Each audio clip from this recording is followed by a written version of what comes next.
Right, so it's fair to say there's been a lot of confusion about the March event very recently because, of course, for the longest time we were kind of sure about what to expect, and the 16th being the date of the event, but then Mark Gurman just swoops in and says no to literally everything. So we're back to square one, but thankfully today, John Prosser clarifies on a few tidbits about the March event and tells us whether we can still expect an actual virtual event or press release and what products we can expect. So a whole load of information to unravel. And so without further ado, make sure to like and subscribe, click that bell notification for the latest Apple news and rumors.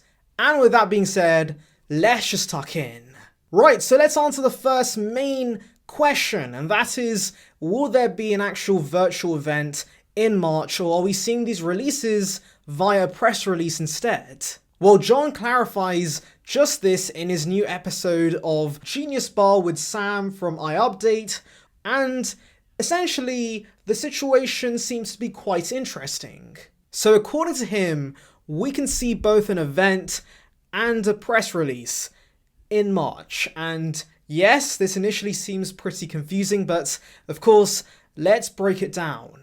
Now, in terms of the virtual event, John actually said something that kind of blew my mind, and that is, these events are shot three months in advance before the release date. So of course, if Apple had a March event in place, it was shot back in December.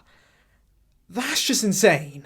Now, assuming this information is right, then of course that means the March event can't really be cancelled last minute because that would be a waste of money and time. And so yes, I think it is going ahead like John says. And in terms of this supposed delay, I think that Apple will be only pushing this event by a week max, so the new date would be the 23rd of March instead. That is my personal prediction. Of course, I could be completely off, but of course, historically, Apple has had events on a Tuesday, and so the only Tuesdays left after the 16th are 23rd and 30th does seem a little too late, and so yes, 23rd I think will be the new date, possibly.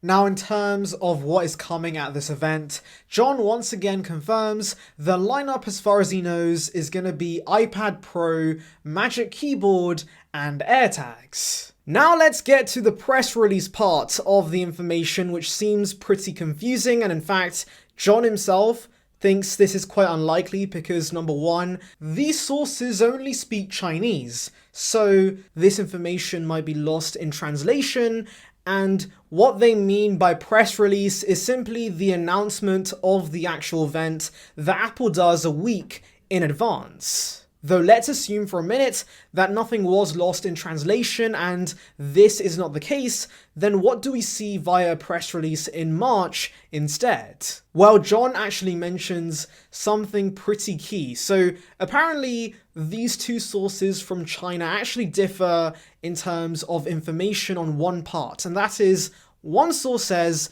only the iPad Pro will be launching in March, but the other says iPads, possibly referring to other models that could be launching. Now, of course, for those who have watched my previous March event videos, which of course you can check out in the icon above, I have mentioned the possibility of the iPad mini 6 and the iPad 9 launching at this event. Now, unfortunately, we have got some clarification recently from Mark Gurman that the iPad 9 has been pushed back to the usual September slot. But with the iPad mini 6, we have got little to no information regarding any updates on its release, and so we have to still assume it's coming out in March. And so my thinking is that if the iPad mini 6 is a pretty minor refresh, like some leaks have suggested, so a slightly bigger 8.4-inch display, but with the same home button design, Lightning, and Apple Pencil 1, then we could see that via a press release instead of being featured at the virtual event. Because I've been thinking, why is there a delay in the first place? Why is the event seemingly being pushed back? Well, nobody really has clarified on that, unfortunately, but of course we can assume that the pandemic and supply chain issues could be playing a part, and I'm aware that Mini LED has had some troubles in the past, and so maybe Apple had to push the event due to the iPad Pro and some minor production issues that could push the release date by a week or two. But of course, as far as we know, the iPad mini should not have a mini LED panel, it should have the regular LCD panels, and so I'm assuming that's ready to release, and so Apple can just quietly release that via press release at the beginning of March. Especially since we haven't seen the iPad mini get a refresh in quite a while, maybe Apple wants to get this out as soon as possible, and so releasing it via a quiet press release does seem pretty plausible. Although I do have two more theories on what this press release could be, and that begins with the new Apple TV.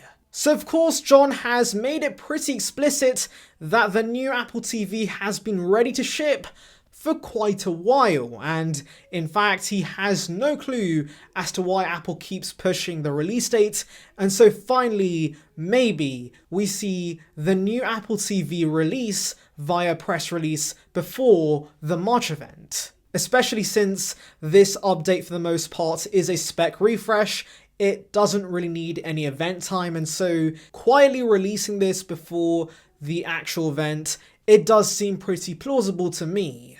And my final wildcard theory would be the iPhone MagSafe power bank. So we've been hearing some rumors and some leaked code showcasing that a MagSafe battery case or a MagSafe power bank should be coming very soon, and especially considering that Apple usually just quietly releases them on their site, it makes sense that this can have a pretty low-key press release before the main event. I mean, they are an accessory, and unless it's AirPods, Apple rarely takes the time to delve into a new accessory at an actual event. Plus, we usually see these in November, and so it's pretty late as it is, and of course Apple needs to get these out before the iPhone 12 super cycle starts to slow down, and so getting these out as soon as possible does seem like the right thing to do.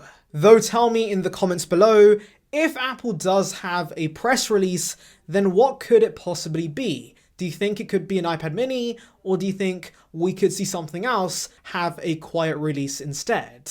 Anyways, thank you for watching. Make sure to like and subscribe. Click that bell notification for the latest Apple news and rumors. Check out the video here in the icon above about the AirPods 3 and a first look at the product. And on that note, I'll see you guys in the next one. See ya, peeps.